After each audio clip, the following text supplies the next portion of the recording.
ఎందుకంటే డీలిమిటేషన్లు 150 అవుతున్నాయి. నువ్వు 125 నెక్స్ట్ టైం గెలుస్తావు, ఆ పార్టీ ఉండదు.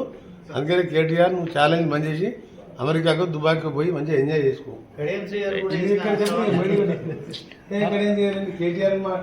కేటీఆర్ మీద మాట్లాడే వేసి నేను కేటీఆర్ నుంచి మాట్లాడారు. నిన్న నిజామాబాద్ లో ఎంపీ చేశాడు.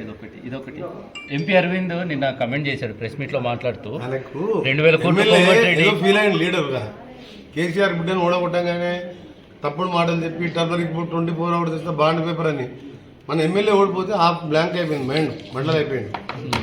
ఎట్లా ఎంపీ ఓడిపోతుందని తెలిసిపోయింది. అక్కడ కూడా కాంగ్రెసే గెలుస్తుంది. దాంతో ఏదో మాట్లాడుతున్నాడు. దాని గురించి పెద్ద రియాక్షన్. రైతు బంధు నిధులు 2000 కోట్లు కోమటిరెడ్డి తీసుకున్నారు, 3000 పొంగులేటి తీసుకున్నారు అని అన్నారు.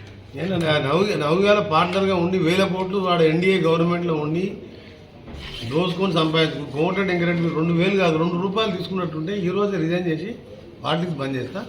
ఎక్కడైనా ఇరిగేషన్ మినిస్టర్ దగ్గరనే ఉన్నా నేను. ఆర్డీఐ యాక్ట్లో తీసుకోమను 2 రూపాయల చెక్ నాకు కూడా ఇచ్చినట్టుంటే.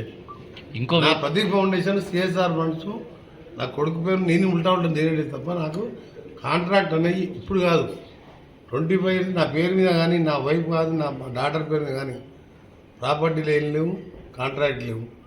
ఎందుకు మాట్లాడుతున్నాం? ఎలక్షన్ దగ్గరికి వస్తున్నాం, మాజీలో అయిపోతున్నాం భయంతో కొంచెం ఫ్రస్ట్రేషన్లో మాట్లాడుతున్నాం. మన బండి సంజయ్ గారు కూడా పొన్నం ప్రభాకర్ బజార్ మీద కామన్ సెన్స్ ఉందా? సిట్టింగ్ ఎంపీ లోక్సభ మోడీ గారికి దానికి సమాధానం చెప్పాలి. మోడీ గారు రియాక్ట్ కావాలి. పార్లమెంట్ మెంబరు ఒక